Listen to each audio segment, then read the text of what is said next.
close it a little so I don't bother anybody. I'm going to read for 10 minutes.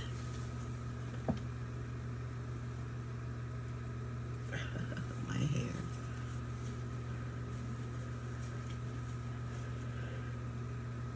Oh, I wondered. Good. Misty said, look how red my nose is. It's from blowing it. Okay. Go here, go here.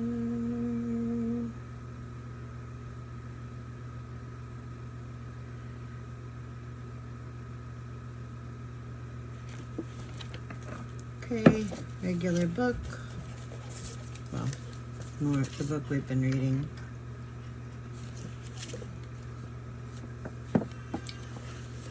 The Baron Trump collection. Okay. In the first few moments, night will be upon us, continued the Mickaminky, but thou seest that we have not been taken by surprise.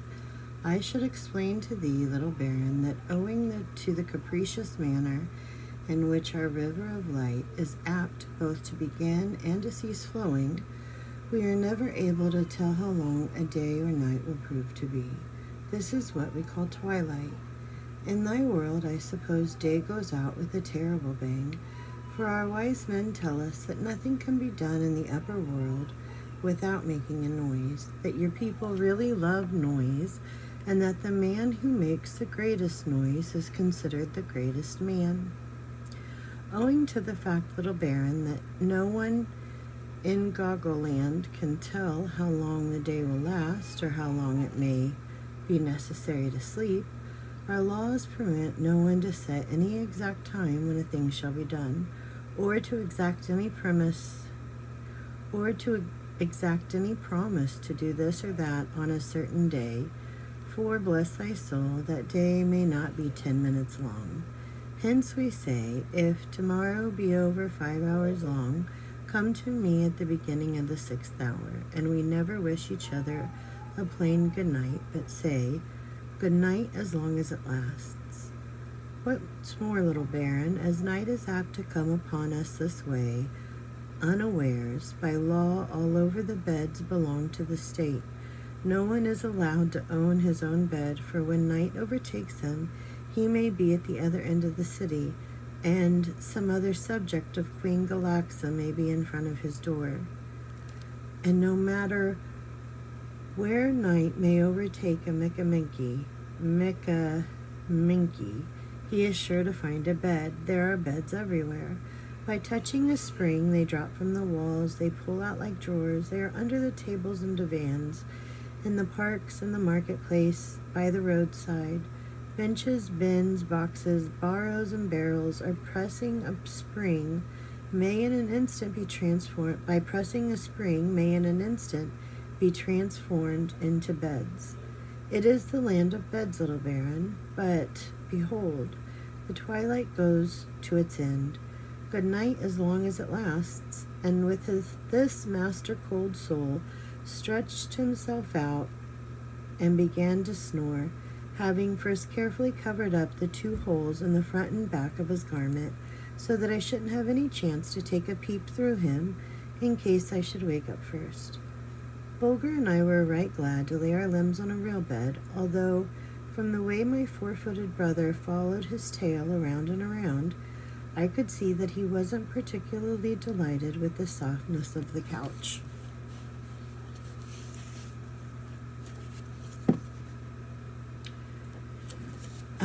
Chapter 8.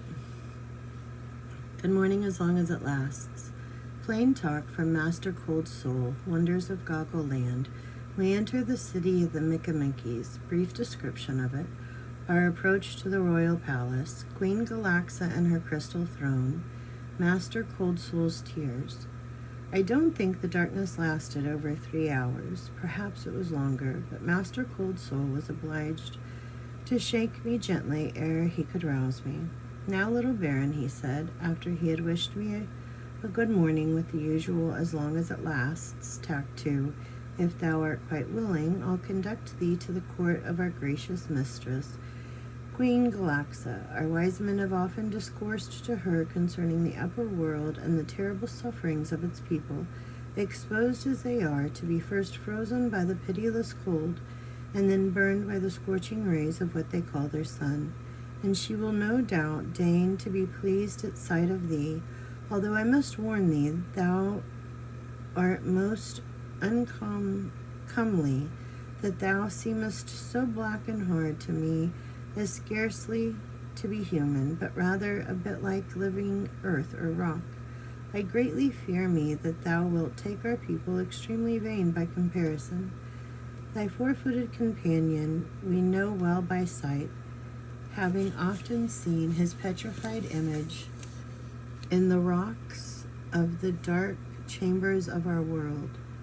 Master Cold Soul, said I as we walked along, when thou gettest to know me better, thou wilt find me more comely, and although I shall not be able to show thee my heart, I hope to be able to prove to thee and thine that I have such a thing.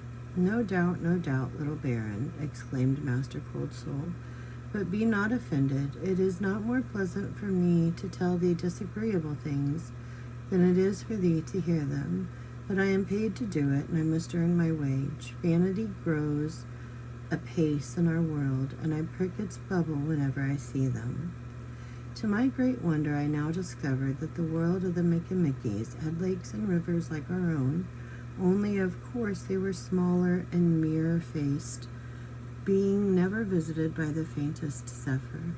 To my question as to whether they were people with living things, Master Cold Soul informed me that they literally swarmed with the most delicious fish, both in scales and shells. But think not, little Baron, he added, that we of Goggle Land have no other food than such as we draw from the water, for in our gardens grow many kinds of delicate vegetables springing up in a single night, almost as light as foam and just as white. But we are small eaters, little Baron, and rarely find it necessary to put to death a large shellfish. We merely lay hold of his great claw, which he obligingly drops into our hand, and forthwith sets about growing another. But tell me, I pray thee, Master Cold Soul, said I, where ye find the silk to weave such soft and beautiful stuff as thy garment is fashioned from? In this underworld of ours, little Baron, replied Master Cold Soul, there are many vast recesses not reached by the river of light, and in these dark chambers flit about huge night moths like restless spirits forever on a wing. But of course they are not, for we find their eggs glued against the rocky sides of these caverns and collect them carefully.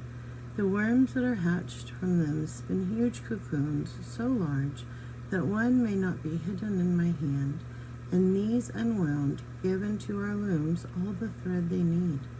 And the beautiful wood, I continued, which I see about me carved and fashioned into so many articles, whence comes it? From the quarries, answered Master Cold Soul. Quarries, I repeated wonderingly.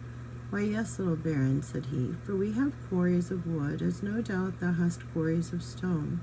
Our wise men tell us that thousands and thousands of years ago, vast forests grown in your world were in the upheavals and fallings in of the earth's crust thrust down into ours, the gigantic trunks wedged closely together and standing bolt upright just as they grew. At least, so we find them when we have dug away the hardened clay that has shut them in these many ages. But see, little Baron, we are now entering the city. Yonder is the palace. Wilt walk with me thither? Ah, dear friends, would that I could make you see this beautiful city of the underworld, just as it showed itself to me then, spread out so gloriously beneath the glittering domes and vaulted corridors from which poured down upon the exquisitely carved and polished entrances to the living chambers of this happy folk, a flood of white light apparently more dazzling than our noonday sun. It was a sight so strangely beautiful that many times I paused to gaze upon it. Young and old, all clad in the same gracefully flowing garbs of silk, now purple, now royal blue, and now rich vermilion, were hurrying hither and thither, each armed with the inevitable black pan, and the baby face of each aglow with life and sweet content, while 100 fountains, springing from crystal basins, glistened in the dazzling white light, and 10 times 100 flags and gonfaloons hung listless but rich in splendor from invisible wires. Strange music came floating along from the gracefully shaped barges, with silken awnings which were gliding noiselessly over the surface of the winding river, the oars stirring the waters until the wake seemed a path through molten silver. Okay, we'll end there. And we started there. Okay. Today's a busy day, friends. We've got to keep moving. Okay. Hold on, sorry. Quit procrastinating on anything and everything. Time wasted is just that, wasted. Avoid distractions and the noise around me. Block it out. The art of continuous self-love through food, through water intake, through intentional meditation and thought. Something inside of me is superior to circumstance. Is it kind? Is it true? Does it reflect my authentic self? Focus more on money and its education. Focus more on self-discipline. See the sun, honor the moon. Forward momentum. The path out of hell is through misery. Honor my journey. We are slaves to our own incessant urges to escape the present moment. Meditate, walk, journal, stretch. Love animals. Leave life to wonder all it needs. Less stress, more fairy tale. Work on bettering the love I show my body through the food and beverage I put in it. With money, it's not what you make, but what you keep. Focus. Lose any ties to victim mentality. Continue to help yourself. Yes, yes, and yes. Enjoy your day.